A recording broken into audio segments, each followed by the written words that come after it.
gentlemen. Welcome to the latest episode of the Give My Head podcast. I'm Tim McGarry, joined by my comedy colleague, Damon Quinn. First of all, a couple of plugs, ladies and gentlemen. We are on tour at the minute with Give My Head Piece Live. We are in the middle of our tour. Have you bought your tickets yet, Jim? Yes, selling. We are in Armagh, Lisburn, Castleblaney, Dunleary, Gold Courthouse, and we're finishing in the Grand Opera House, Belfast, in the last week in March. Get your tickets now. And I'm doing my solo show again, one last chance, in the Lyric Theatre on the 27th of April, Sunday the 27th of April. Catch that if you can. We're absolutely delighted, ladies and gentlemen. We have had this show is about comedy and culture and various things. We've had politicians, we've had comedians and stuff. I've indulged myself, ladies and gentlemen, this week. I have got a hero of mine in the studio. It is the one and only Mr. Jim Magilton, ladies and gentlemen. Jim, I'm going to apologise first of all. My colleague Damon Quinn knows fuck all about football. Yeah. And I said, I got Jim Magilton. He wasn't terribly excited. He No. Go, Who's Jim Magilton? Yeah. I said, Jim Magilton used to play for Ipswich, used to play for Southampton, was a Premier League footballer, is a manager of Cliftonville. See, when you're mates with Frank Lampard. He's got a photograph of Frank Lampard. This is as close as I've ever got to Frank Lampard. Frank Lampard. Having played against him several times. We know Christine. Christine Lampard used to work with us on Give My Head Piece. And Christine started with us on Give My Head Piece. Yeah. She was our second AD. Right, okay. Brilliant. And then her career went down after that. Yeah, I was going to say her plummeted to that went. Loose women, you know. Use that term loosely, exactly. Yeah. Well, listen, a very quick bit of fanboy stuff because I turned 60 last year. Yeah, and I got a birthday card from a very good friend of mine. Do you remember Campbell Lawley? Yes, lovely guy. yes. Campbell Lawley is a Crusaders fan. Campbell Lawley is a Crusaders fan, and he still made me this fantastic birthday card which shows the 4th of May, 2024, the Cliftonville team lifting the Irish Cup for the first time in 45 years, and there's Jim at the bottom there. He's the man. And Jim, I don't like to say, I have children and all, but I have to say the 4th of May 2024 is one of the best days of my life. Yes. One of the best days of my life. And genuinely, we beat Linfield 3-1. Ronan Hill's last goal. If you're going to write a script on how to win a cup final, that was the one. And it's probably the most iconic goal you're going to see. Because of the history surrounding it, and it was the arms aloft. From the halfway line. And Paul Lehman missed a trick. He missed a real opportunity. He said 45 yards from goal. And it was like, and 45 years, and he kind of half missed that. But it was such an iconic moment for everybody associated with the club. It was fantastic. Well, I know nothing about football, absolutely nothing. But I do remember 1979 when Cliftonville won the first time. Were you too young to remember that? I was alive, gladly. I was 10. Yeah, I was 10. But funny enough, the lads, Marty Quinn came round with John O'Connor and a few of the others, and they were quite lubricated, to say the least. But they were overjoyed. Is this after the match? Well, probably before and but definitely more lubricated after the match, and they were so happy for us. And one of my earliest experiences in the Irish League was playing with Marty Quinn at Distillery. Right. I was a 15-year-old whippersnapper, made my debut at Newry away, and Marty was in the changing room.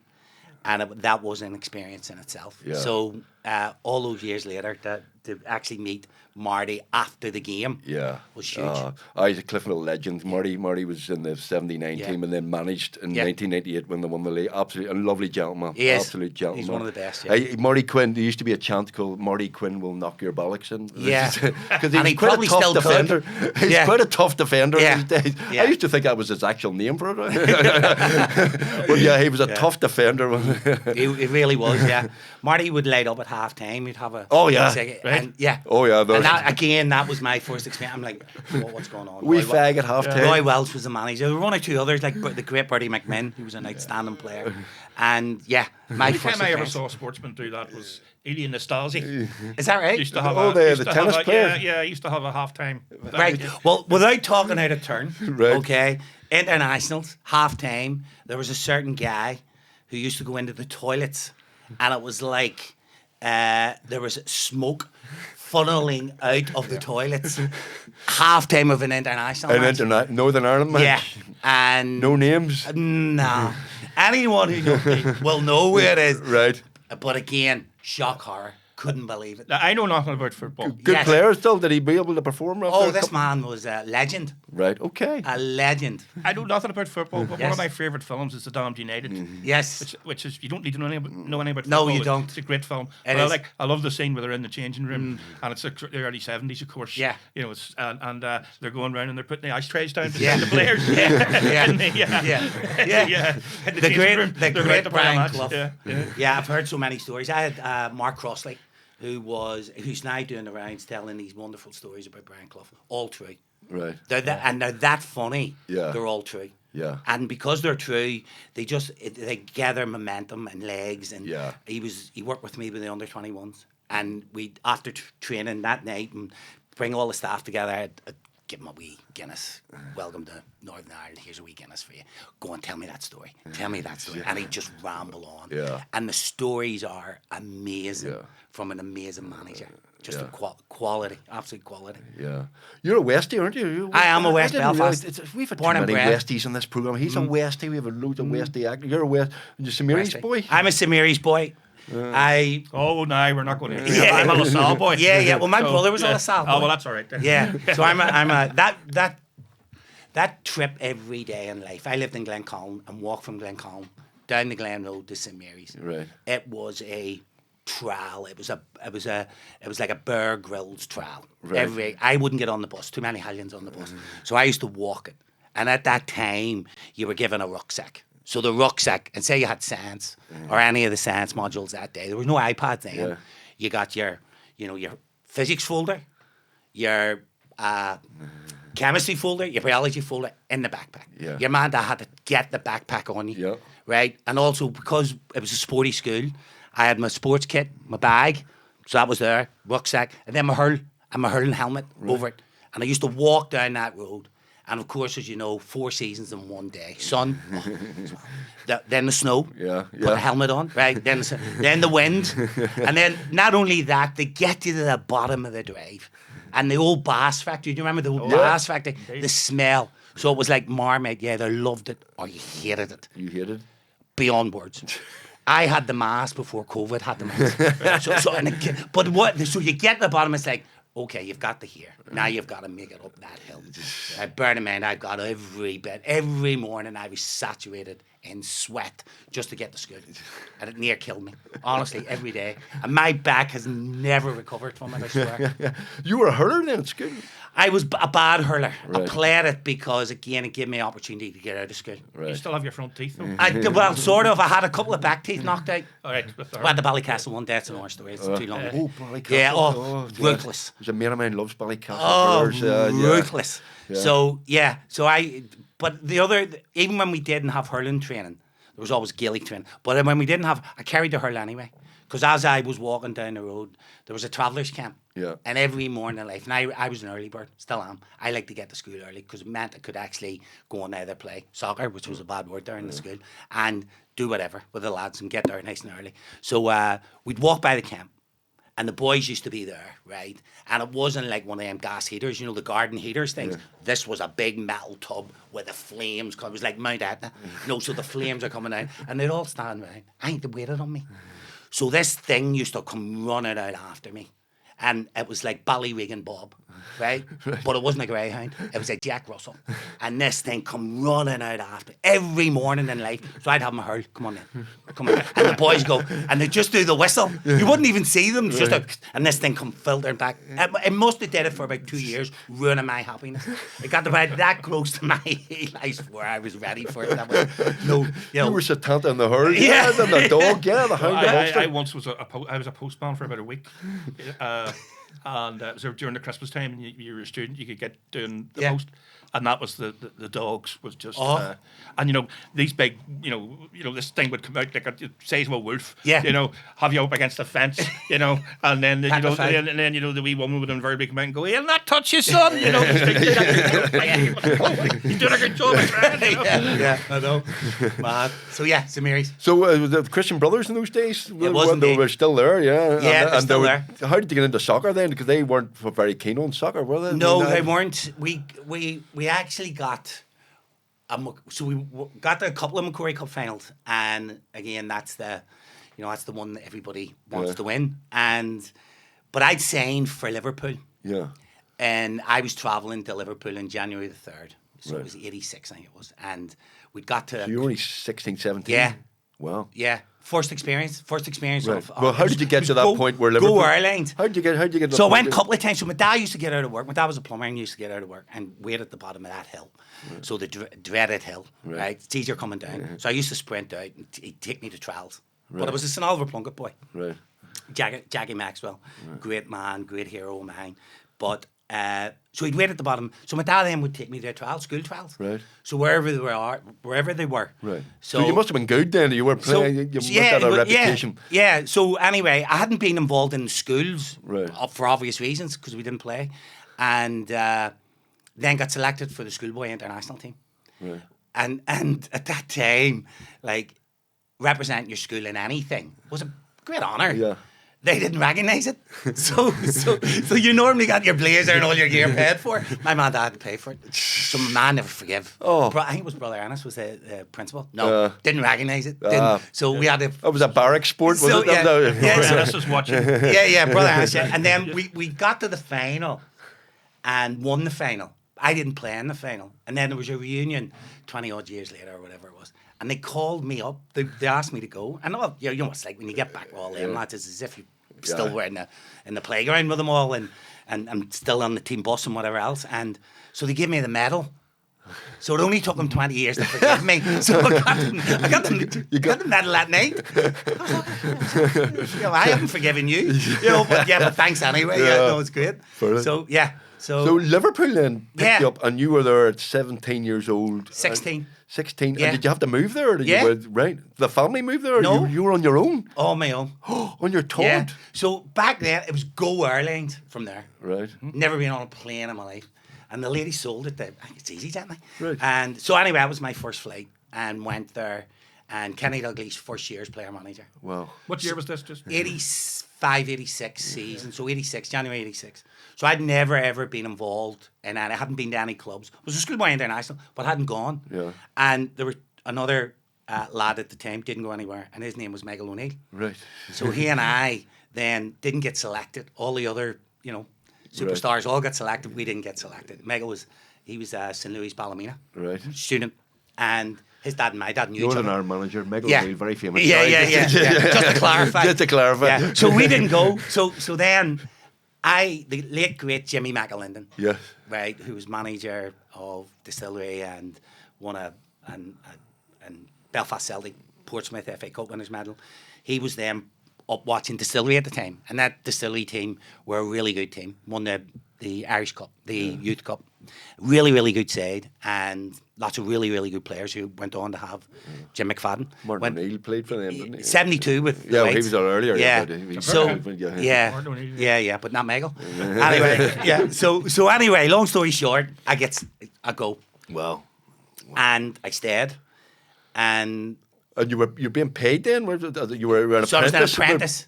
And what did that involve? Cleaning boots and all that sort of nonsense? 70 quid, mightn't even. So digs. So I went straight into digs. Right. Hadn't experienced anything like this in my life. Right. No mobiles. Right. No social media, thank God. Right. Nothing. And so the week before, I'd be watching Match of the Day and seeing the great Alan Hansen, Grobbelaar, Stevie Nicol, McMahon, Whelan, all household names. Yeah. And there's me cleaning their kit, picking up their dirty kit after training and thrust right into it. Right. And that was the start of it. Wow. And it was an unbelievable education with an incredible football club. You're sitting there on your own as a 17-year-old. Did it go out with the lads for a few pints or something? First couple of weeks was dodgy, right? Great, and I love Liverpool as a city. Like I grew to love it, and but no, it was kind of way. The digs were right beside Anfield Gates, Shankly Gates, and so anything that had to be done, they always called Muggins. Muggins had to go and do it. So I went to clean up the kit, do whatever. So it was kind of way just that transition from loving life at school, at Sarsfields. I was a Sarsfields man as well. We just won an Ulster Club Championship, on January the 1st of that year. So it was milking that for all it was worth. Then off I went. And that just kind of way taken from that security into that world. Wow. Yeah. How did you cope? I mean, I don't know. It was just pure resilience. It was just an absolute determination to be a footballer. Right. And I knew I was going to have to face. And I know there's you never actually got playing for Liverpool, but you were there for 2. Were you in the reserves? Were you in the? I must have 700 appearances in the reserves. Well, right. So, and I'm using that term loosely, but I played reserve team football for the next 2.5 years, 4 years. And was that disheartening, or is that kind of going? I mean, how did you cope with that? I mean, it must have been awful. Yeah. Well, I'm here, I'm close, I can see them, and then, but I'm in the reserves, but I never get. Well, the hardest thing about it was being that close, and knowing like the quality in that team. They were winning leagues, they were winning doubles. So there was a real. You couldn't really argue with the manager not and go. one, like, and it was Kenny. And Kenny was my hero, a legend, right? So, and it was a great pleasure picking up Kenny's dirty kit and boots every day, kissing his boots when he wasn't looking. So, all of that, but. The end came when I knew I was playing that well, and when you just know you're playing well, and he brings me in and he says, "Well, when am I playing? When am I starting?" He went, "The club have accepted a bid, and you're leaving." Right. So you've no saying that. No. This is Oxford United. Yes. So 100 grand. So back in the day, 100 grand, and Brian Horton was the manager. And how much of that 100 grand do you get? Not a penny. I was going to say nothing. Not my dad was lining up caravans all over Northern Ireland. Thinking we're in it. Not a penny. Not a cent. It all went to the club. I know. Right. And so I had to pack up my wee Ford Escort and get the Oxford. Right. And at the time, no mobiles. Yeah. No Google Maps. No. It was a map. It was the Atlas. So Kenny, young people today, they wouldn't understand that. Hey, get me started. So he mapped it out for me. Right. All right, you go 8:34. You go 5.5 hours later. I ended up with everything in the back of my boot, right? Black bin bags, into digs, and thrust into life at Oxford United. The next step. Right. But again, you got playing for them. And were they first division? They were championship. They were in they were in Division 1, Division 2 of the old divisions. So and you got playing for them. Thrust into Oxford life right away, where there are a million bikes. Yeah. And obviously the great colleges and all the rest of it. So life in Liverpool, the life in Oxford, and that was start of the journey. Yeah. Wow. Bobby Town, though, was it? Great. Loved it. Oxford. Yeah, I did. I actually loved it. And it was close enough to London. So I, again, started to experience life away from... Belfast and Liverpool are very similarities. You know, Oxford was slightly different because it was a huge student population. But it was a wonderful experience. It was the first time that I actually recognised that this is my life now. How long did you play for them? 3 years. And then you went to Sheffield? I went to Southampton. Or Southampton? Yeah. Right. And even that was madness. We played in an FA Cup game against a great Leeds side. I'm a Leeds fan. So, Gordon Strachan, Speedo, all them boys, McAllister. We played in the third round of the FA Cup. And it's the glamour tie. So you picked Leeds at home. 2-0 up, we're flying. 2-2, they're starting to get upset. Right. We get to a replay. We're 2-0 up. Anton Rogan was at the club at Oxford as well. 2-0 up, they're getting angry again. 2-2, last kick of the ball, extra time, we're at their feet. Game's over, done. Last minute of the game, however it happened, however it was possible, I end up in their half. And the ball bounced, and I literally had a little look, boom, score. Wow. Yeah, last minute, and I'm out on my feet, by the way. I can't even remember why I was in that position. Just happened. The gods, football gods again, go, boom. Pandemonium. We beat Leeds away. The bus ride home was the greatest. That was back in the days where you're banging into the players' lounge and you're bringing black plastic bags with you and they're filling it. Right. So the bus ride home was crackers. Right. He beat your team and you lost them on the bunkers. Back in the day, so Strachan came in and was so complimentary. He was brilliant. He said, fill it up, whatever they want. Fill it. Boom. And young Gary Kelly, who was playing at Leeds at the time, brilliant lad, great lad.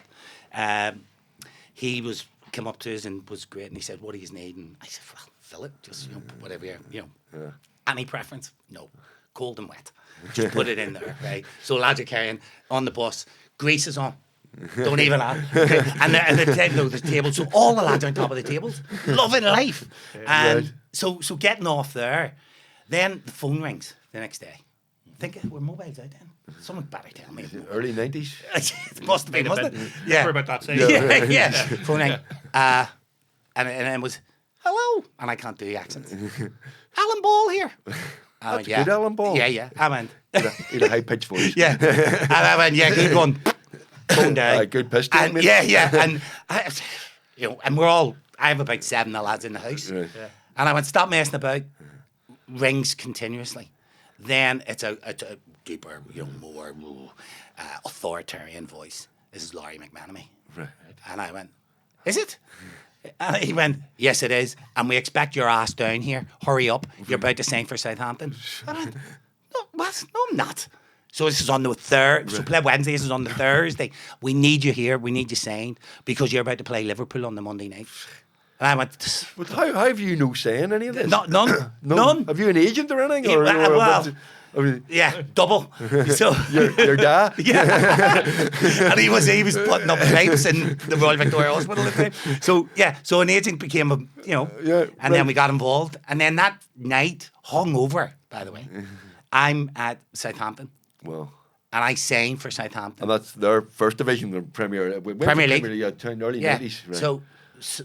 So from being Oxford United, didn't even get to milk it. Conquering here, scoring no winner. Yeah. Oh, by the way, he's away to Southampton. And that's kind of way how it went. They agreed the fee. The fee had been agreed, out the door. Wow. So I'm packing up bags to go to Southampton. Do you remember how much they got to send you to Southampton? 350. 60 or whatever it was at the time. So you'd gone up. So I'd gone up. Yeah. I actually had done all right, even though I thought I'd been crap. So off I went. So met Letitia and all them boys. Ian Dowie was there, and Dave Besant, who I kind of knew. Obviously, I knew Ian Dowie with the international experience. And then on the Monday, we played Southampton on Sky. Well, yeah, and it was the night it was snowing. Like snow in Southampton's unheard of, so it just sums it up. Like, so snow. You brought West Belfast. Yeah, I really did. Yeah, because it'd been glorious that day. Yeah. And we ended up winning 4-2. Letitia scored a hat trick, and I still hadn't moved out of Oxford. I still had to travel back to Oxford, and I still had to say my goodbyes and had to do. So that's how quickly. Wow. One phone call. I say now when I'm presenting. Changes your life. Phone call changes your life. But that's people were obviously watching you and liking you and seeing what you were doing and stuff. It wasn't just that goal at big Leeds. That was done and done. But the fact that you've no agency in this is a bit weird to me. Kind of, there's nobody. Yeah. Is that the way it doesn't work like that these days? Is it? I mean, in any shape or form, the players have far more power. In those days, it was just kind of. Yeah. I love Jim Magilton. You go, you can have him. Yeah, that's exactly how it works. And now managers are getting the sack, knowing that there's enough manager in to replace them. Yeah. Which happened to me. Yeah. So at Ipswich. Yeah. And agents now are privy to a lot more information than they were back in the day. Right. They were the go-betweens then, but now they have a massive say in what's going on. Right. And how long were you in Southampton for? I was in Southampton for 4 or 5 years, was it? Yeah. And then I made the decision to leave on the back of, again, it wasn't so much centred around Matt Lettice. Matt Lettice was an absolute genius, a god. Yeah. An incredible footballing talent, unbelievable. Gone a bit weird recently, but we'll see. He has. He's going very weird. Went very anti-COVID and a bit odd. Yeah, and he's getting information. You wonder who's supplying this information. But a beautiful footballer. Yeah, it was an X-Files type thing, isn't it? Yeah. So anyway, brilliant, unbelievable. And so there was a controversy around his contract, and then they signed a contract, and the chairman, very posh chairman, says to me, "Well, James, great news. I'm Captain. We've just secured the signature of Matthew." And I went, "Is that real?" "Well, you won't have a pot to piss in to give to me." And I thank you and good night. See you later. Boom, phone down. And that's how it went. Whoa. And I then was engaged in conversation with an agent. Right. And I ended up at Sheffield Wednesday. Right. Maybe you could tell me. So Matt Letticia was, sorry. Yeah. But basically they were paying Matt Letticia so much that you... Well, I just thought, well, what are you going to give me? Yeah. And at the end of the day, I just felt a change, wanted to progress. Sheffield Wednesday have been doing so well, finished 6th or 7th in the Premier League that year. We were always fighting relegation. Yeah. And I just felt, well, this is another step. Maybe you can help me here, but why is Sheffield Wednesday called Sheffield Wednesday and not Sheffield Tuesday or Thursday or Friday? I have no idea. You don't? No. When I go into... I should know, but I don't. Sheffield I should know. United. There's two teams in Sheffield. Sheffield United. They're technically the oldest team. United. Cliftonville, obviously the oldest team in Ireland. Yeah. So it didn't bug. I mean, it didn't bug you when you were there. Like, no, look that up there. But it's obviously bugging you. Sheffield Thursday. No. Sheffield Friday. No. Sheffield Saturday. Or Can I ask? I mean, you look at Premier League footballers today, and they're all multi-millionaires. Was it like that in your day? Or? No. Do you look at them going off far? 10 years later, and I would have been. No, not at all. You know, I enjoy. Come on, be honest. No, not at all. It would have been nice. It would have been lovely. Erling Haaland's on, $1 million a week or something? Yeah, well, that would have been nice. And during negotiation, you fight as hard as you can. Right. But once you sign it, done. Right. You put it in a drawer. But you weren't exactly on the poverty line. No, definitely not. You're a Premier League footballer in the 90s. Yeah. TV's getting bigger and bigger in the Premier. You're well paid. Well paid, absolutely. But being well paid and job satisfaction are two different things. Yeah. There were a lot of players that were well paid, job satisfaction zero, but still happy to pick it up. I was different. I was different to that.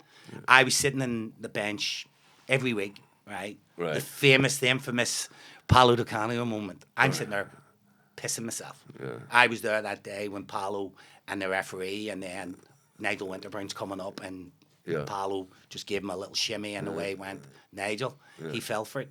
And so all around that and all around playing and not playing, I just had enough of not playing. Right. And I wanted to play. Yeah. And my job satisfaction was zero. Despite being on really good money, I hated it. Yeah. I absolutely hated it. And then I took the plunge to go to Ipswich, who were a league below, and who were fighting for... Brought them up, didn't you? Yeah, promotion. And George Burley was a great manager and I enjoyed working for him. And I made that decision. And the rest is history. I spent the next 10 years there. Did you ever go on the lash with Geordie Best? I've been in George's company after international games. And he was sober at that time, right? Him and the great Jackie Fullerton. Yes. Were doing commentary, and he used to come in, and I loved. Listen, you love being in his company. Yeah. It's George Best. Yeah. And he was lovely, and the very fact he went, "Oh, Jim, well played," and you're going, what was that, George? Can you just repeat that? Jim? Right. Yes. Yes, George. Yes. Mr. Best it was, but George. Yes. Yeah. Yes, George, what did you think? This and that. I'm going, oh my God, this is surreal. You know, he did an episode of Give Me a Headpiece. Did he? He appeared in an episode of Give Me a Headpiece. With Jackie Fullerton? With Jackie Fullerton. And, he was, I found him very shy. Yeah. You know, he was quite shy. But the other thing was, he was word perfect. Yeah. He would set the script ahead. Right. And he came and he did it in one take. Unbelievable. Yeah. Unlike us. Me. Yeah. We can't spit it out. Like, you know, but George Best turned immaculate. up one take and that was it. Yeah. Fullerton and I have known each other. Jackie the legend. He introduces me as Jim Magilton, 52 caps. 51 more than I think he should have had. Every day. And he gets a laugh, but of course he gets a laugh from the audience. Yeah. Was that right? Aye, very good. But I love Jackie. Oh, Jackie's brilliant. Yeah. Remember, who was it? It was Noel Thompson, the big BBC interviewer, did a big brilliant interview with Ian Paisley during a peace process. Yeah. Jackie Miller said, "Love your interview," and Noel says, "What's your interview style?" Jackie says, "I only have two questions. Number one, really? Number two, really?" Yeah, I know. Brilliant. You got to agree. He was writing his autobiography one time, and I met him, and he said he was writing this autobiography. I said, "How's the autobiography going?" He says, "Not great. Having trouble with the final chapter." I said, "What's the problem?" He said, "Wife's still alive." Mastermind. If he ever appeared in Mastermind, if he ever appeared in Mastermind, favorite subject, Jackie Fullerton. Yes. That's his. And he takes the piss out of himself. Yeah. Oh, he's an absolute gentleman. I got him once. Couldn't get out of the house this morning. There's a mirror in the hall. Yeah, brilliant. But so we were in Malta away, and I was doing the press. It was my 50th cap, so the kind of way it went on a wee bit in here. So, and in the afternoon, boys are all in bed, getting their wee beauty naps before the game, or playing cards, whatever floated your boat. But as I'm walking through reception, I just noticed like this. It was like a pink, pink fluorescent vests that only people in Northern Ireland wear, really. And then it was matched by fluorescent shorts. And I thought, it can't be. And then I could see the curls, you know, like the Quaker Oats curls, you know, and I went, oh, please let it be him. Please let it be Fullerton. And he had the towel and the shades. And I went, got you. And I went, oi. And he looked at me and he went, looking well. And I went, you're a cross between Rob C. Nesbitt, right, and David Hasselhoff. But I'm edging towards and a bit Rob. Of yeah. And he was like, thank you. Off he walked. Didn't bother him. Legend. Absolute legend. Yeah. So 51 caps for Northern Ireland. Very successful. 52 caps. Yeah. Sorry, 51 too many. So Yeah. I got the joke there. Yeah. He loved it. I loved it. Did you love playing for Northern Ireland? Yeah, I loved it because it was an experience, again, an international experience playing against the best players in the world. Right. That doesn't come often in your career. Northern Ireland being Northern Ireland, did you get any shit for it? We're going, how dare you? You're from West Belfast, where you not playing for the Republic of Ireland. Aye, from West Belfast. Aye, I probably did, but it came away. But then there's loads of people. Yeah. Michael O'Neill. Yeah. We dug an interview with George Best from 1979. Yeah. And it was for Pop Goes Northern Ireland. And he's interviewed in 1979 and he's calling for an All-Ireland team. Right. Yeah. It's back in That's because he'd have played. It was 79. Yeah. I did I get it from both? I probably did. But when you're in that sort of arena, all I was thinking about was my career. Yeah. Right, and was this going to have an impact on my career? Well, being an international footballer is going to impact your career positively, in my opinion. Yeah. So the more experience I got at that, the more I enjoyed it. But I enjoyed being around the lads. Yeah. And that's the lasting memory of being a professional footballer. Yeah. It's the crack, it's the fun, it's the togetherness. It seems to be. It's all of that, Joe. And whilst you're making money, doing something that you absolutely love. I did dare to ask Frank Lampard why. This is before Southgate. You know, why did I sort of basically asked him, why does the English team always underperform in internationals? And he said to me it was because of the expectation and also the press wouldn't leave them alone. No. Literally sitting outside the hotel room, all that sort of stuff. Yeah. But playing for Northern Ireland, it's kind of the other way, isn't it? Because there is no expectation there. So, if you get a win. I mean, it's almost as if England goes out to play Northern Ireland, they're afraid of losing. That's right. They have the fear, And beat Spain twice, haven't they? Northern Ireland. Yeah, well, Northern Ireland qualified for 2 major tournaments under 82, 86. And that was an incredible, but that was a really top group of players because they were all playing at the highest level of the game.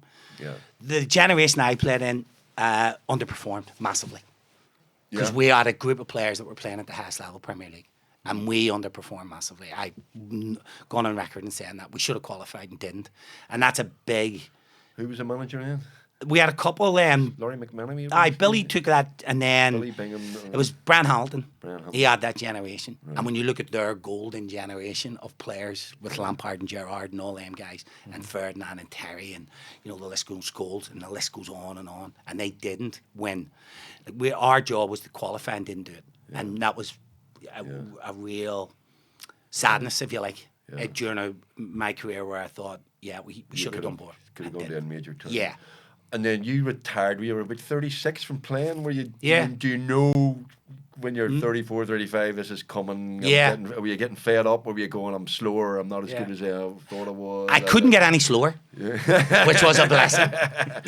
Lacking pace was part of my... Is that your... Yeah, I was an acquired taste. You were... Slower. I was quite quick in the brain. Walking past you, I am now a star in walking football. I'm actually missing my 5-a-side from here today. Is that right?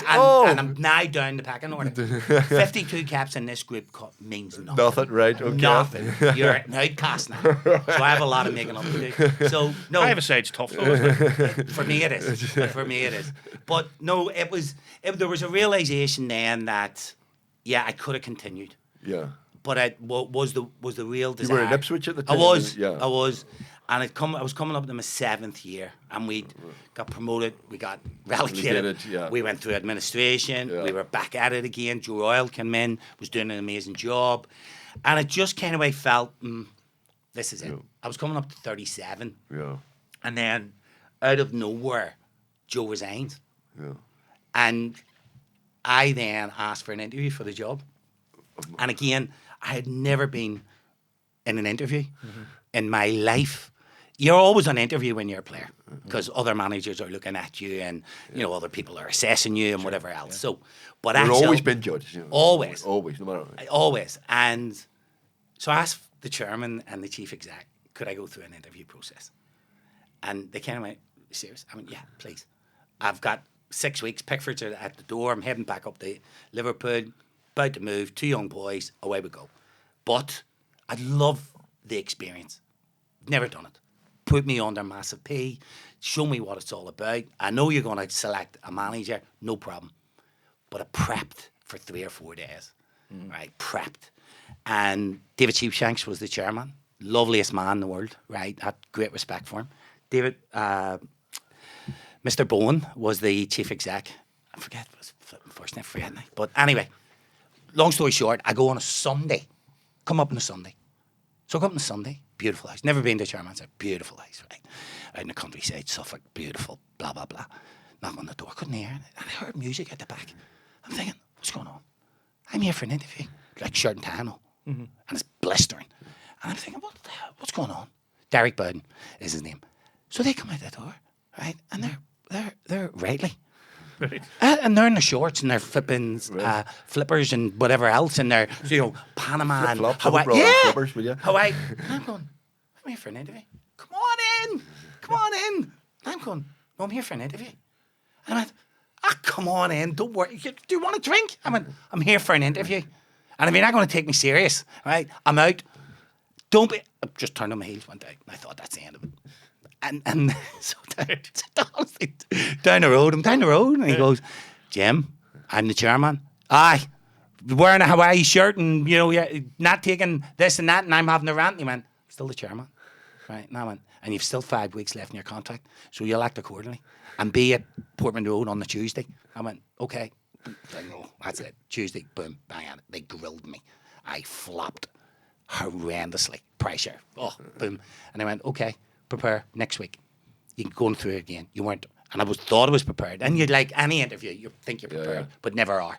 Yeah. And that was it. Started, and then as everybody fell by the wayside, right, I went up the back in order. Right. So by the time Pickfords were arriving, I was in the last 3. Right. And last 3, I interview.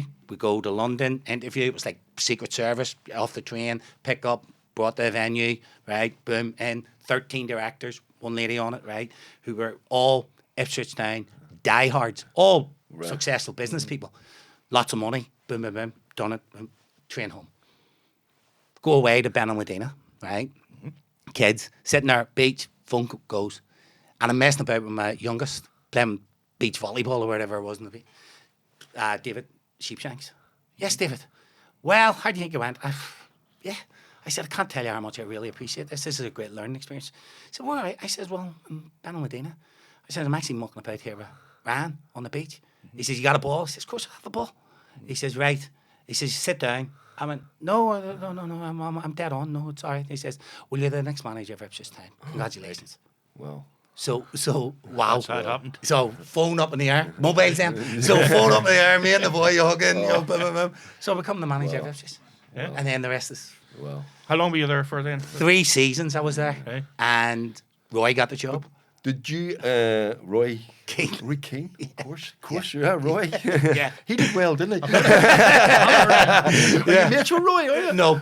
No? Oh, no. Oh, no. There's a film coming out about Saipan, you know that? Is that right? We had a guy in here, Trevor Burney, who the guy who produced the Kneecap film, is making a film about Saipan. I actually might watch that. Yes, I think it'll be very entertaining. Yeah, I think it might be, yeah. That's for another podcast. That's for another podcast, yeah, right? Oh, we dedicate one to Roy. Right, okay. Right. I will see you in the Cliftonville Social Club. Yes, you will, yeah. We'll discuss Roy Keane. Yeah. But managerial career, you know, good managerial. I mean, that's completely different from being a player. Yeah. Did you done coaching badges and stuff and all of that? So I mean, you kind of. I was going through it at the time. Right. With the FA and Nigel Best, who was fantastic with me, and I was taking my B license, and you had to be an A license to coach. Yeah. And I got, you know, quickly through my A license, and then I obviously then had to do my pro license, which meant I could coach anywhere in the world then, where I ended up in Australia. But Yeah, so coaching badges were key to continuing in the job, and I had to get through that pretty quickly. Right. Oh, well. And then you were Ipswich, and then you had a couple of you were in Australia briefly. You were Dundalk, and then you came. You're back living in Northern Ireland. You live your whole time in England then. I did up until recently. Then well, I'm back a few years now. Yeah, how many years? Enough. And then integrating back in life in here. It's as if, what was it like? Did you miss us? Oh, well, I do, and I always loved it. Were you sitting in England watching Give My Head Page and watching the news and stuff? Were you? Yes. Pardon me. You hear that? So all of that. Thank God you said that. Yeah, and then it's like you integrate back in, and nothing's really changed. That's a compliment and an insult. It is. It really is. Same mates, right? Yeah. Same. Really best friends. Where have you been for 20 years? Yeah. And they've played a part in my life, of course they have, and they've enjoyed the journey alongside me, whilst they've had their own journeys. But getting back into life, getting back into Cliftonville life, that was different. Were you always a Cliftonville fan, or did you? No, but I enjoyed. I was always treated really well when I went to Cliftonville, and I always enjoyed the atmosphere of Cliftonville. Because it's different. It is. It's quite club. Unique. Yeah. It is a special club. And it's only when you're in it do you realise that. Yeah. And I speak for some fans. Some fans were fucking idiots. They didn't want you when you first. They genuinely was a whole Jim Magilton, he's useless. Well, funny enough. They're not. Didn't say that in May the 5th. Now, So when we had the awards do, right, and everyone's merry, and the cup's going around, and all the rest of it. Fella comes up to me, he says, "Jim, do you want that sheet that we put up?" I went, "The sheet?" And he went, "Yeah, do you know that sheet? Magilton out. Jim can't fix it." All right. And I went, "You have it?" He went, "Well, I can get it." I says, "Really?" I said, "You know what? Go in, and I'll put it in between my Pelly and my Maradona shirt as a memorial." No, I don't want it. I definitely don't want it. Yeah. So, Jim can't fix it. Yeah, Jim can't fix it. Yeah. So I told my brother off. I said, "If you ever do that again." Yeah, that's amazing. Yeah. But fans are wonderful, but they're a pain in the hole as well. Fans are idiots. Well, it's now. Come on, be honest. It's now they've had more. It's the internet as well. It's all of that, and they've had an opportunity now to talk about the game more readily than ever. They're phoning up fans after games. Yeah. Like if we're emotional after games, you can imagine what a fan's like. Yeah. You imagine what our fans are like on Saturday. Yeah. I'd have been pretty emotional too. Well, I was pretty emotional. Yeah. But there's a platform. A bad game on Saturday. Yeah, there's a Well, there's a platform now for so many people to talk about football. Yeah. And it's amazing. And whether you're an expert or believe it an expert, we're all experts, right? When we're watching a game. It's easy. And there's more high-profile noise around the game than ever before.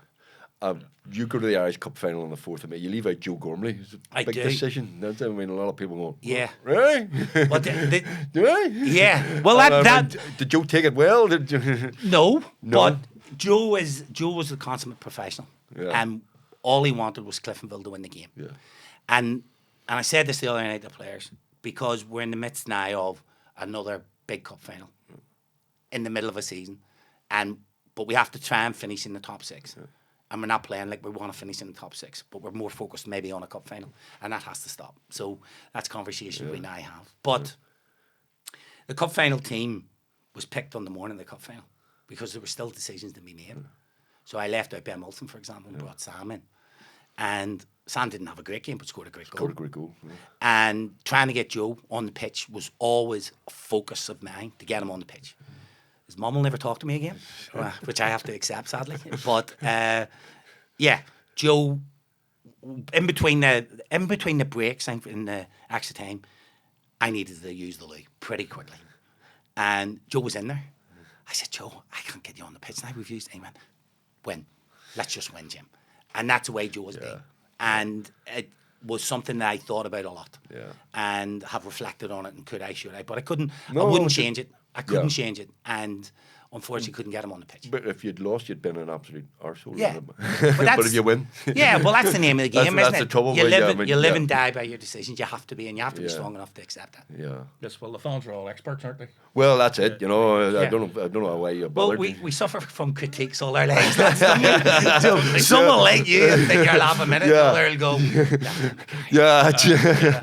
No, I never. I always support our managers no matter what. Even through you just go. I don't know what I'm talking about. I really do know nothing about football. I'm so bad that I still don't understand the offside rule. No, don't. Me neither. There's that many rules now about offside. It's incredible. Yeah, they're offside or you're not. But now, if you're interfering with play and not interfering with play, if you're not interfering with play, you should be sitting in the stand. Yeah. You're always interfering with play, or should be. And that's the notion I've always gone into. Yeah. So...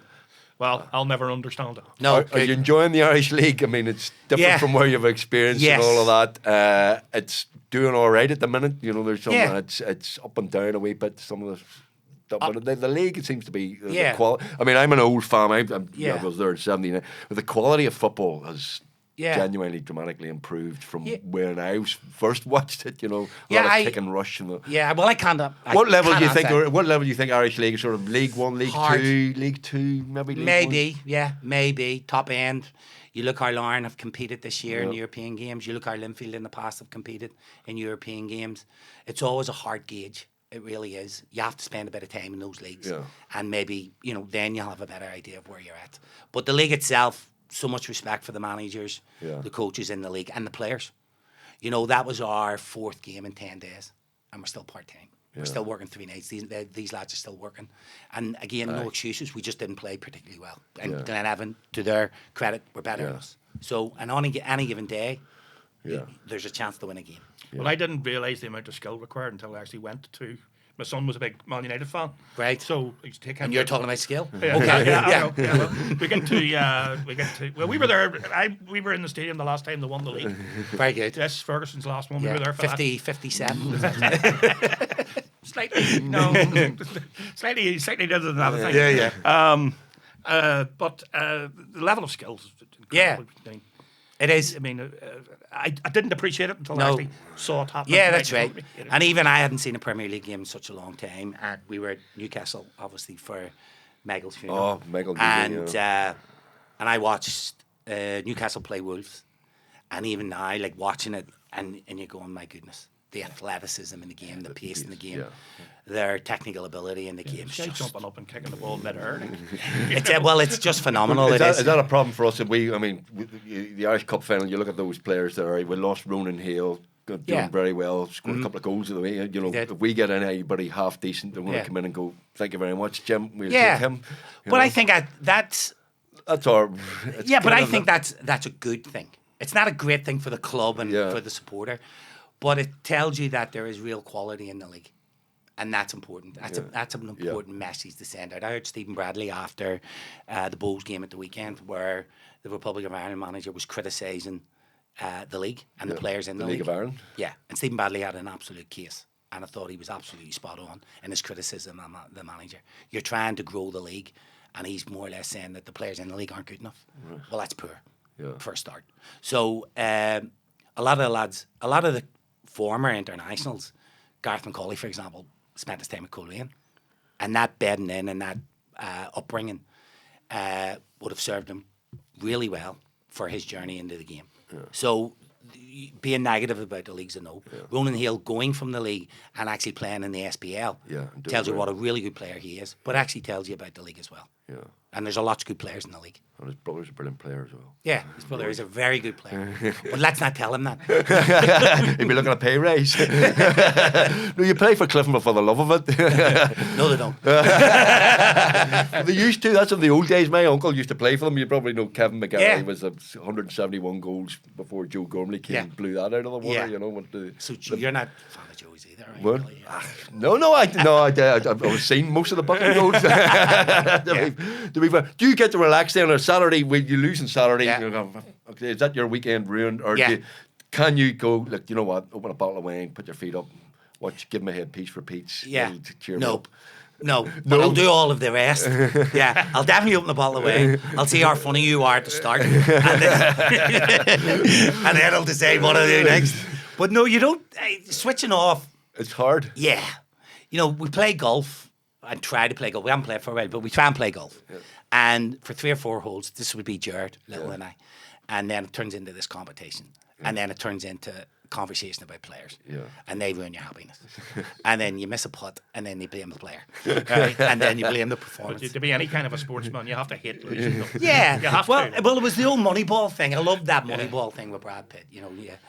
I hate losing more than I enjoy winning.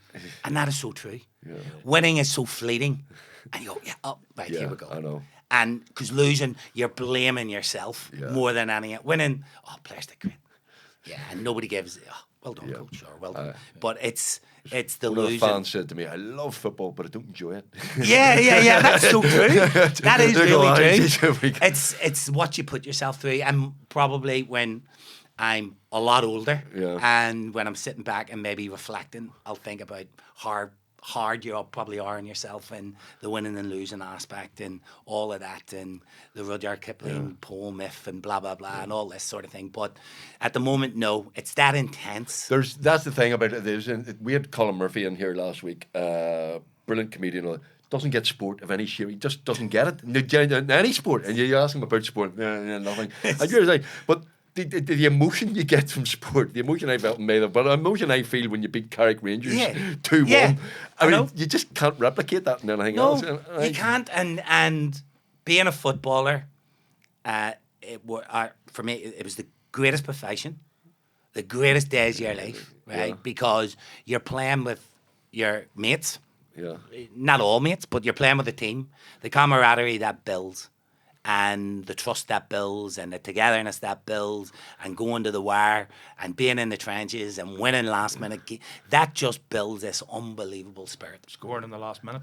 Scoring, like Ronan, no matter what he does, and I hope he goes on and he goes on to be an international. But for me, it'll always be around the cup final. Yeah, and that's wonderful. Yeah. It's an absolute wonderful thing. Who was it who said... football's not a matter of life and death. It's the great Bill. The great Bill Shankly. It's true. I reflect on a lot of things. Everyone talks about the man and manager and how the game's progressed. But if you listen to Sir Alex, for example, you listen to Shankly, you listen to Bob Paisley, Matt Busby, the great Jock Stein, you listen to these guys, the sense they talk. My dad always says common sense isn't so common. It's never a truer thing said. But when you listen to these guys and you listen to them talk about the game and about players, it's amazing. But it's just sense. Yeah. But these guys had such a presence when they walk into a room and they have this, and when they tell you, they're telling grown men, you need to do this, and they're like puppy dogs, and they go and do it, but they give them the responsibility to go and do it. I interviewed Brenton Rodgers once for a thing in the hospice. Brenton's a lovely fella. Yeah. And he was saying, but man management these days, it's part of the job now. It's not, you can't kick them up the arse and go, when bucks at half time. You have to put your arm around them and hold them. And there's a lot of personal management going on. And I need to work on that. Is everything all right at home? And I definitely need work on that. Well, that's what I was going to say. I mean, are you a shouter? Are you... all of the above. Yeah, one of the legend of Cliftonville is, of course, the legend of Cliftonville. Can't get away with that. The legend of Cliftonville, Mr. Tommy Breslin, who won but he wasn't a shouter, but he had Minto, who did the shouting for him, and Tommy was the calm. Were you calm in the dressing room? Were you throwing things? I've had my days of both, right, and more not calm now at the minute. Right? But listen, it's only a phase. You're all right. Don't worry. Yeah, it's refining that art. Right. It is always refining that art. And what was always lost, like you talk about Minto, so fun. Yeah. Humour. And humour gets lost. Yeah. It gets lost. We live in Northern Ireland where humour is part of our life. Yeah. And the comedians are the lads that don't even mean to be funny. Yeah. I'm surrounded by them. And friends and lads who just open their mouth and they go, oh my God, he doesn't even realise what he's saying. He is hilarious. and so that's part of life. But Joe Royal, Scouser, right, and he managed Ipswich. He was one-liners, just one-liners. And I can't even, there were that many of them. Like, he would say that we had a Finnish guy, he was Kosovan refugee, I'll see, and he'd go, you have the bran flake or you have the IQ of a brown flake. You know, and then he goes, you know, and it was like, you know, just do this. This is what I'm asking you to do. And he's like, yeah. And he's built like that. And then, you know, what's going on? You know, but humour's lost. Yeah. And you need a touch of humour. You need to be able to take the heat out of situations. And I think humour's a massive part of that. Yeah. Good camaraderie in this dressing room then, is there? Yeah, our lads are good lads. They're really great lads. And they've, you know, their attitude has never been in question. Yeah. You know, application sometimes, right? We're playing on that, I said to you, that incredibly new surface called grass, right? Yeah. That people go, oh, this is grass. Oh, well, we'd normally play in 4G, and you know where the ball runs perfectly to you, and there's no divots, or you know you don't have to watch the ball under your feet. No, actually, we play in grass. You know, grass. That's what it's supposed to be playing. But I understand 4G is acceptable now. Jim, I hope Joe Gormley's mum starts speaking to you. I tell you how much of a Cliftonville fan I am. I started following Cliftonville players. I followed Joe Gormley's ma on Twitter. You're king. That's it, yeah. But she will forgive you because you'll bring him on for this year's Irish Cup final. The League Cup final to get out of the way. With the League Cup final to get out of the way. And of course, Joe's been magnificent this year. He has been superb, hasn't he? Yeah, he's going to get the 300, isn't he? Well, he is. I hope 300 so. Gold. Yeah. That's if you give him a new contract. Jim, an absolute pleasure. Thank you for being on the Give My Head podcast. See, I wasn't too over the top on Cliftonville. There, and I know nothing about football, and I enjoyed it. I wasn't too fanboy because you know they're I get quite recognised for local football, and there are loads of Linfield fans and Glens fans out there who you know it's a bit of banter. Yeah, of course it is. You know. It always is. David Healy recently, but it's all right. He's one of the good guys. He's all right. Healy, yeah. When he's asleep. Ladies and gentlemen, thank you very much. This podcast actually goes out after the League Cup final, so can I say two things? First of all, congratulations on winning the Cup final, and secondly, for fuck's sake, Jim, what the hell were you doing? How did you lose that Cup final? League Cup final will be out. It will happen before this. Jim Magilton, you're an absolute gentleman. Thanks for being on the Give My Head podcast. We'll get you tickets to see Give My Head Peace if you want to come in the end of March. Ladies and gentlemen, like the podcast, follow.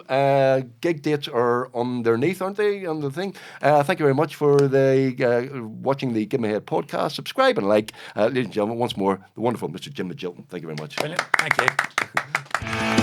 you.